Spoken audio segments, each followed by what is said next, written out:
Hello friends, मेरे channel पर आपका स्वागत है। आपको मेरा वीडियो अच्छा लगे तो प्लीज़ मेरी वीडियो को लाइक करें, कमेंट करें और मेरे चैनल को सब्सक्राइब करें and press the bell icon ताकि आपको मेरी सारी वीडियोस की नोटिफिकेशन मिले। तो चलिए स्टार्ट करते हैं हमारा new chapter nutrition in animals. In last chapter we have done that autotrophs are the those organisms which make their food themselves, for example plants. On the other hand, heterotrophs are the organisms which are directly or indirectly dependent on autotrophs. Example, human beings, animals, fungi and some bacteria. So all animals require food for obtaining energy, growth, repair of damaged parts and functioning of the body. यानी कि जितने भी सारे animals जो हैं सबको food की requirement होती है for obtaining energy, growth, repair of damaged parts and functioning of the body. And the process of taking food by an animal and its utilization in the body is called animal nutrition. यानी कि वो process जिसमें animal जो है अपना food take करते हैं और उस फूड का यूटिलाइजेशन करते हैं अपनी बॉडी में, उसको कहते हैं animal nutrition. Animal nutrition includes nutrients requirement, mode of intake of food and its utilization in the body. जो एनिमल न्यूट्रिशन है वो इंक्लूड करता है न्यूट्रिएंट्स की रिक्वायरमेंट कितनी है, mode of intake of food क्या है एंड जो फूड इनटेक हुआ है उसकी यूटिलाइजेशन है बॉडी में. The component of food such as carbohydrate are the complex substances which cannot be utilized by the body. There are various components of food such as carbohydrate, protein, lipids. They are complex substances which can जो utilise नहीं हो सकते हमारी direct body में. Body इनको simpler substances में broke down करती है and the process of break down of simpler component of food into simpler substance is called digestion. यानी कि वो प्रोसेस जिसमें complex component of food is broken down into simpler substances is called digestion. Nutrition in animals take place in 5 steps. जो nutrition in animals है वो 5 step में होता है. First is ingestion, second is digestion, third is absorption, fourth is assimilation and fifth is egestion. So the first is ingestion. The process of taking food in the body is called egestion. Human being food intake करता है अपनी body में तो उस process को ही हम बोलते हैं egestion. The process of taking food into the body is called egestion. Second, digestion. The process in which the food containing large insoluble substances is broken down into small water soluble substances which can be absorbed by the body is called digestion. Digestion second step of nutrition in animals है. इसमें क्या होता है, जो first step में जो food intake हुआ, अब उस फूड इनटेक जो होता है वो लार्ज और इनसॉल्युबल सब्सटेंस होता है. अब लार्ज और इनसॉल्युबल सब्सटेंसेस को जो है डाइजेशन प्रोसेस में जो फूड है वो ब्रोकन डाउन होता है in small water soluble substances. Small water soluble substances में वो ब्रोकन डाउन होगा which can be absorbed by the body in the next step and the process is called digestion. Digestion is a process in which the food is broken down into food that is complex substances is broken down into simpler water soluble substances which can be further absorbed by the body is called digestion. Third, absorption. The process in which the digestive food pass through the intestinal wall into the bloodstream is called absorption. Absorption is a process, वो process जिसमें digestive food जो है वो pass through होगा intestinal wall into the bloodstream. उस process को हम बोलते हैं absorption. Fourth is assimilation. Assimilation is a process in which the absorbed food is taken in the body cell and used for the energy, growth and repair in the assimilation. Assimilation process is a process जिसमें जो absorbed food या nutrition आए उनको जो body cell उसको take कर लेंगे, जो फर्दर यूज होंगे हमारी एनर्जी, ग्रोथ और रिपेयर करने के लिए हमारी बॉडी को, तो उस प्रोसेस को बोलते हैं हम assimilation. Fifth is egestion. Egestion is a process in which the undigested food is removed from the body is called egestion. Ingestion वो प्रोसेस जिसमें जो undigested food है वो हमारी बॉडी से बाहर आएगा, उस प्रोसेस को हम बोलते हैं egestion. Different ways of taking food. There are different mode of taking of food into the body varies from different organisms to organisms. Bees and hummingbirds suck the nectar of the flower and take food from the nectar of the flower. Infants of human and many other animals feed on their mother milk. जो infant है, बच्चे हैं human beings के और बहुत सारे other animals के, वो फीड करते हैं अपनी मदर्स मिल्क पर. Third, snake like python so all the animals they prey upon. Snake जैसे कि पाइथन वो अपने डायरेक्ट प्रे को सॉलो कर लेता है. Fourth, starfish feeds on animals covered by calcium carbonate. Starfish जो है वो उन एनिमल्स को खाती है, उनको फीड करती है जिनकी बॉडी कैल्शियम कार्बोनेट से कवर होती है. जो स्टारफिश है वो दूसरे एनिमल्स की शेल को है ओपन करती है. फिर स्टारफिश जो है, स्टारफिश का जो स्टमक है उसके माउथ से पॉप आउट करता है. एंड उसके बाद क्या होता है कि जो स्टारफिश है वो उस सॉफ्ट एनिमल को अपने शेल के अंदर अपने अंदर ले लेती है. And this stomach then goes back into the body. और जो स्टमक है वो वापस के माउथ के थ्रू से के स्किन एंड बॉडी के अंदर चला जाता है. एंड जो फूड है वो स्लोली डाइजेस्ट हो जाता है. Human digestive system consist to component. First is alimentary canal or digestive tract and second is digestive glands. Alimentary canal or digestive tract, a long tube running from mouth to the anus of human being in which digestion and the absorption of food take place. Alimentary canal एक long tube है जो run करती है from mouth to the anus of the human being. और इसका process ये क्या करती है कि इसी एलिमेंट्री कनाल में digestion of food and absorption of food take place होता है. Digestive glands. Digestive glands are the glands which are associated with the human digestive system. Digestive gland वो glands हैं जो associated होते हैं हमारे human digestive system से और secrete करते हैं हमारे digestive juice. The alimentary canal is divided into various compartments. First is buccal cavity or mouth. Second is food pipe or esophagus. Third is stomach. Fourth is small intestine. Fifth is large intestine. Sixth is rectum and seventh is anus. Digestive glands. There are various digestive glands in the human digestive system. First is salivary glands, second is pancreas and third is liver. Human digestive system consists alimentary canal and digestive glands. So we will study here the alimentary canals, component or compartment and digestive glands. So the compartments of alimentary canal are mouth, esophagus, stomach, small intestine, large intestine and anus. And the digestive glands are salivary glands, liver and pancreas. So let's start with the first compartment of alimentary canal, that is mouth or buccal cavity.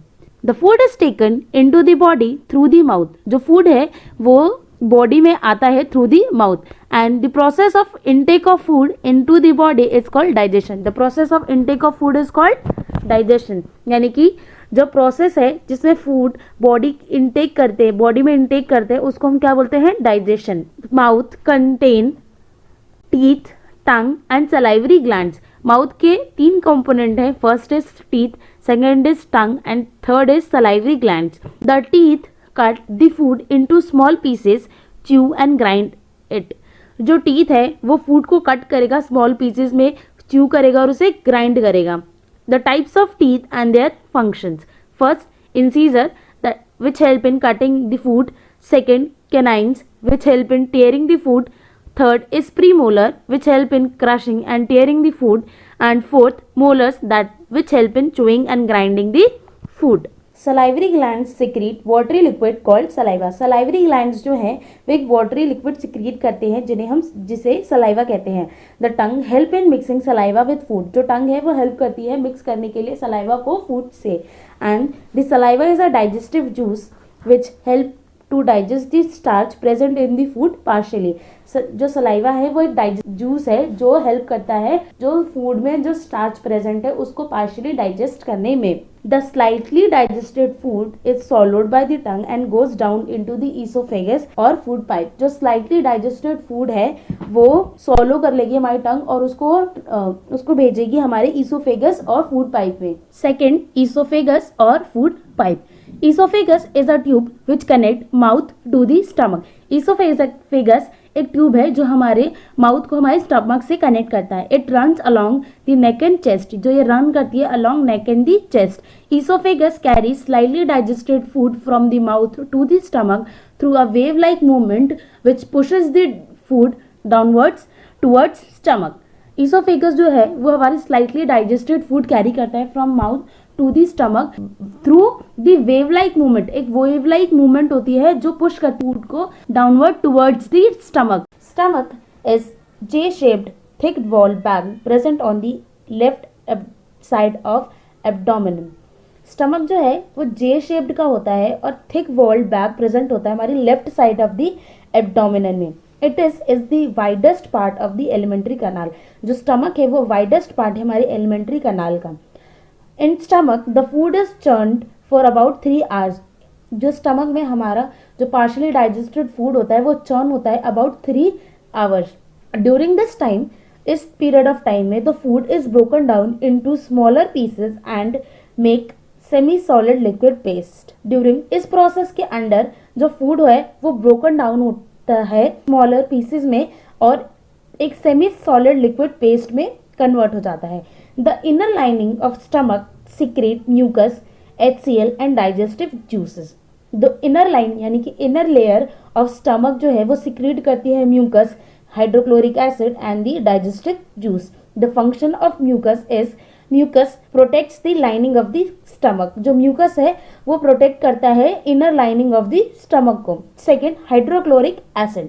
Hydrochloric acid kills any bacteria which may enter the stomach with food। जो HCl है वो bacteria को किल करता है जो enter हो सकती है हमारे स्टमक में फूड के साथ। Hydrochloric acid also makes the medium in the stomach acidic. जो हाइड्रोक्लोरिक एसिड है वो हमारे स्टमक में एसिडिक मीडियम बनाता है। Digestive juices. Digestive juices secreted by stomach inner lining broke down the protein present in our food into similar substances which only happens in the acidic medium। देखिए, digestive juices जो हैं वो हमारे stomach की inner lining से secrete होते हैं जो ब्रेक डाउन करते हैं प्रोटीन को सिंपलर सब्सटेंसेस में। और ये ब्रेक डाउन ऑफ प्रोटीन ये तभी हो सकता है जब जो एसिडिक मीडियम हो, और एसिडिक मीडियम कौन बनाता है? Hydrochloric acid. The partially digested food then goes from the stomach to the small intestine। अब क्या होता है कि partially digested food जो है वो स्टमक से हमारे स्मॉल इंटेस्टाइन में जाता है। Small intestine is a highly coiled and about 7.5 metre long. Small intestine जो है वो हाईली कॉइल्ड होती है और अबाउट 7.5 मीटर लॉन्ग होती है। Small intestine receives secretion from the liver and pancreas. Besides, its walls also secreted juice। जो small intestine है वो receive करती है secretion from the liver and the pancreas, and also the small intestine walls also secretes digestive juices।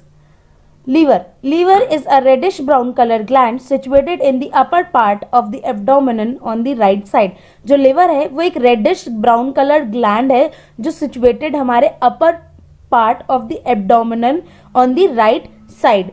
It is the largest gland in the body। Liver जो है वो एक largest gland है हमारी बॉडी में जो सिक्रीट करता है बाइल जूस। क्या सिक्रीट करता है? Bile juice.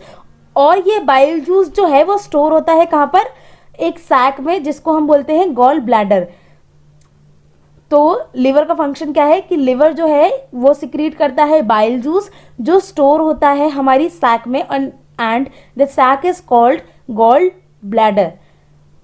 बाइल जूस जो है वो एक इंपॉर्टेंट रोल प्ले करता है in the digestion of the fat. Pancreas is a large cream coloured gland located just below the stomach. Pancreas जो है एक लार्ज क्रीम कलर ग्लैंड है जो लोकेट होता है जस्ट बिलो दी स्टमक, जो बिल्कुल जस्ट स्टमक के नीचे होता है। And pancreas secrete pancreatic juices which act on carbohydrate, fat and protein and change them into simpler form। जो पैनक्रियास है वो सिक्रीट करते हैं पैनक्रियाटिक जूसेस जो एक्ट करते हैं फैट पर, कार्बोहाइड्रेट पर, प्रोटीन पर, और उनको ये जो फैट, कार्बोहाइड्रेट एंड प्रोटीन है ये एक कॉम्प्लेक्स सब्सटेंसेज है, इनको कन्वर्ट करता है pancreatic juice into simpler forms. Now, the partially digested food reaches the lower part of the small intestine where the intestinal juices complete the digestion of all the components of the food. अब जो हमारा partially digested food था, जो हमारे upper part of the small intestine में था, वो अब हमारे रीच करेगा lower part of the small intestine पर, जहाँ पर इंटेस्टाइनल जूस जो है वो कंप्लीट करेंगे digestion of all the component of the food. The carbohydrate breaks into simpler sugar, that is glucose. The fat broke down into fatty acid and glycerol, and protein is break down into amino acids. The second important function of small intestine is absorption of the food. The digestive food now passes from blood vessels in the walls of the intestine and this process is called absorption. जो digestive food है वो अब पास करेगा from blood vessel in the wall of the intestine और इस process को हम बोलते हैं एब्जॉर्प्शन. ये हमने फर्स्ट जब ये चैप्टर स्टार्ट किया था तब हमने 5 steps of nutrition in animals पढ़े थे, ये उसका 4th स्टेप है. The inner wall of the small intestine have thousands of finger like projection, these are called villi and singular villius. जो इनर वॉल है स्मॉल इंटेस्टाइन की वो thousands of finger like projections होते हैं जिसको हम villi कहते हैं. एंड विलाई जो है वो इंक्रीज करते हैं surface area for the absorption of the digestive food. Each villus has the network of thin blood vessel close to its surface. हर एक वायलस के पास में एक thin network of blood vessels होगा close to its surface. The surface of each villi absorb the digestive food material.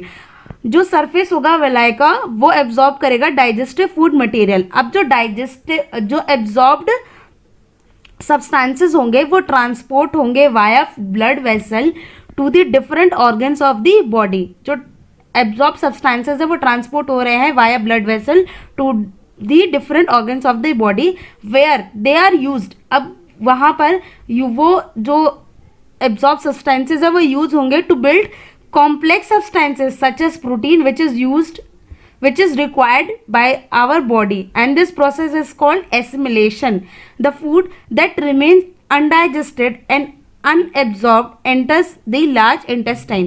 अब यहाँ पर जो small intestine का function खत्म होता है कि अब जो undigested food है या unabsorbed food है वो चला जाएगा large intestine में. Large intestine is wider and shorter than small intestine. जो large intestine है वो wider है और छोटी है हमारी small intestine से. It is about 1.5 meter in length. जो large intestine है about 1.5 meter है length में. The function of large intestine is to absorb water and some salt from the undigested food material. Function क्या है large intestine का कि ये absorb करती है हमारे वाटर और कुछ सॉल्ट्स को जो हमारे अनडाइजेस्टेड फूड मटेरियल में रह गए हैं.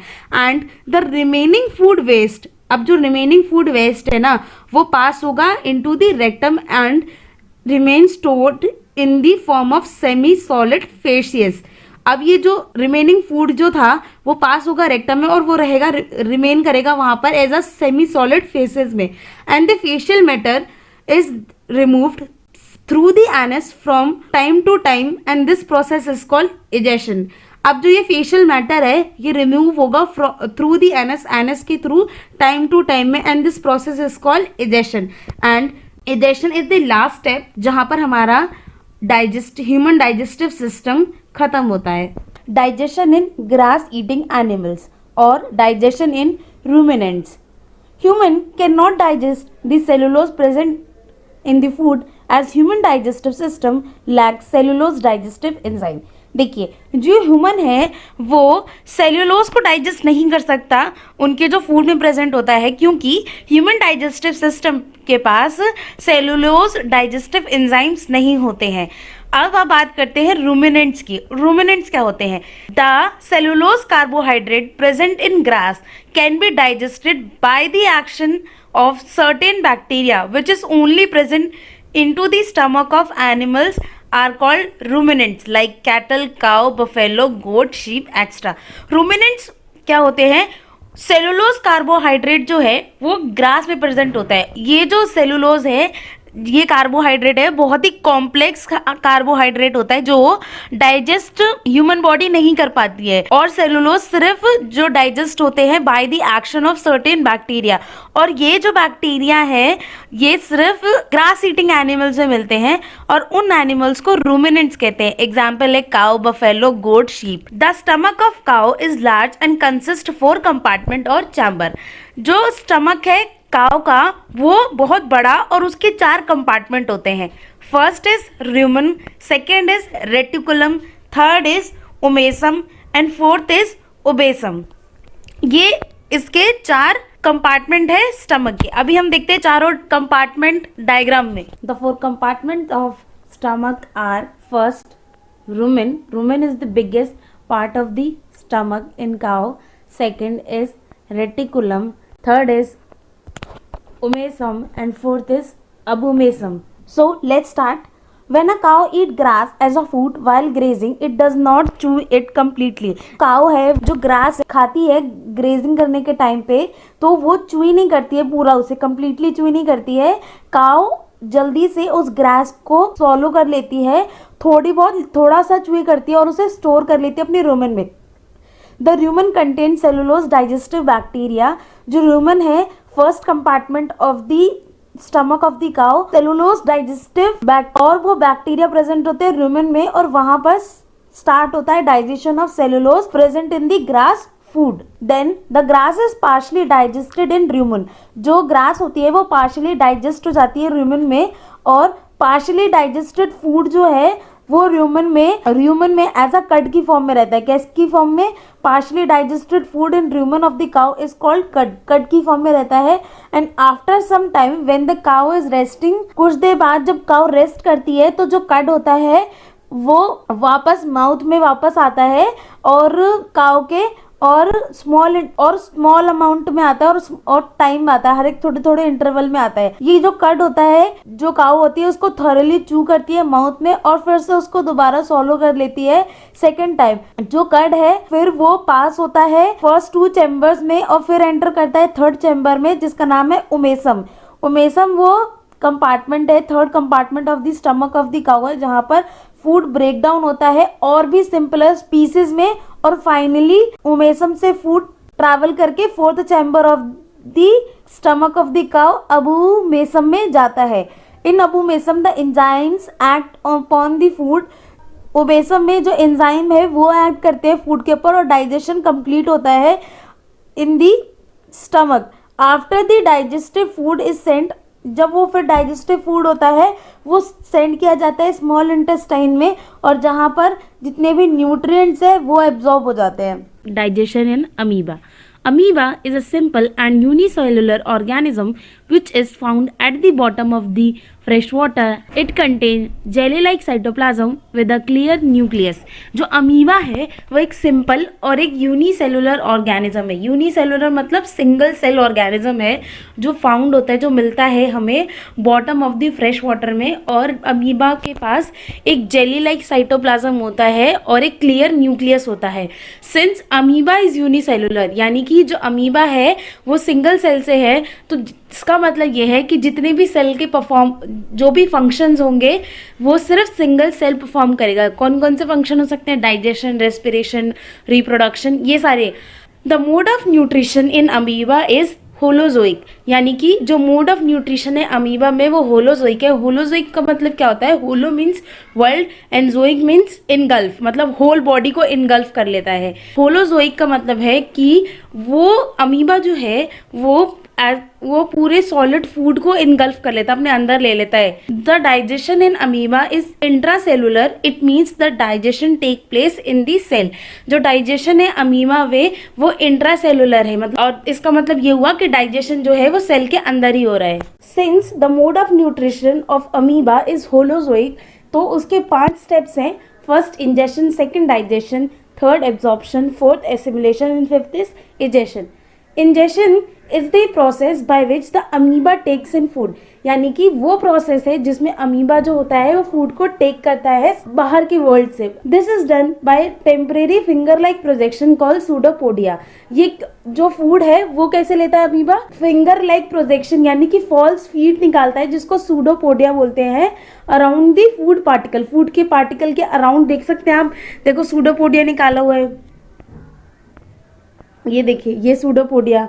ठीक है, अब क्या होता है कि जब फिंगर लाइक प्रोजेक्शन आती है, फूड के पास में चला जाता है मूवमेंट के लिए, तो एक बैग लाइक स्ट्रक्चर वैक्यूल बनाता है। क्या बनाता है? Vacuole. Second, digestion in the process where the food is broken down into simpler substances in the vacuole with the help of digestive enzyme. First process में क्या होता है कि जो अमीबा ने जो फूड है वो उसको इनगल्फ कर लिया, अपने अंदर ले लिया by the pseudopodia, false food की मदद से, और एक वैक्यूल जैसा बना लिया। अब डाइजेशन प्रोसेस में क्या हुआ कि अब वो जो फूड जो अमीबा ने इनगल्फ किया है, अब उस प्रोसेस में जो फूड होगा वो ब्रेक डाउन होगा सिंपलर सब्सटेंसेस में वैक्यूल के अंदर, और किसकी मदद से? डाइजेस्टिव एंजाइम्स की हेल्प से। Third, absorption is a process by which the digestive food in the vacuole is absorbed into the cytoplasm by the diffusion. अब थर्ड स्टेप में क्या है कि जो अमीबा ने जो डाइजेस्टेड फूड है उसको एब्जॉर्ब करेगा वैक्यूल के अंदर, और उस कहाँ एब्जॉर्ब होगा? साइटोप्लाज्म। और किस प्रोसेस से? डिफ्यूजन प्रोसेस से। Fourth, assimilation is a process where a part of food that is absorbed in the cytoplasm is used to generate energy for the amoeba, while the rest of the food is for growth and development. Assimilation वो process है जहाँ पर जो food absorb हुआ था cytoplasm में, अब वो यूज करा जाएगा, अमीबा उसे यूज करेगा जनरेट करने के लिए एनर्जी, और बाकी जो रेस्ट ऑफ द फूड होगा उसको यूज करेगा अपनी ग्रोथ के लिए और डेवलपमेंट के लिए। Fifth is egestion. इजेशन वो प्रोसेस है जहां पर जो अमीबा ने अनडाइजेस्टेड फूड जो था अब उसको थ्रोन आउट करेगा अपनी बॉडी से फ्रॉम दी वैक्यूल। आप देख सकते हैं, ये देखिए यहाँ पर इसने डाइजेशन प्रोसेस में उसने फूड को इनगल्फ करा, और वहाँ पर डाइजेस्टिव एंजाइम्स जो हैं उन्होंने अपना वर्क स्टार्ट किया। यहाँ पर जो फूड था, डाइजेस्टिव फूड था, वो वैक्यूल्स से एब्जॉर्ब होकर साइटोप्लाज्म में by the process of diffusion हुआ। फोर्थ इज एसिमिलेशन, जहाँ पर जो एब्जॉर्ब्ड जो फूड था जो साइटोप्लाज्म में था वो यूज्ड होगा एज अ एनर्जी की फॉर्म में, और रेस्ट ऑफ द फूड जो होगा वो ग्रोथ एंड डेवलपमेंट के लिए यूज हो जाएगा। और फिफ्थ में जो अनडाइजेस्टेड फूड था उसको वैक्यूल की उसमें से की तरफ से उसको निकाल देगा। तो आज के लिए इतना ही। अगर आपको मेरा वीडियो अच्छा लगे तो प्लीज़ मेरी वीडियो को लाइक करें, कमेंट करें और मेरे चैनल को सब्सक्राइब करना बिल्कुल ना भूलें।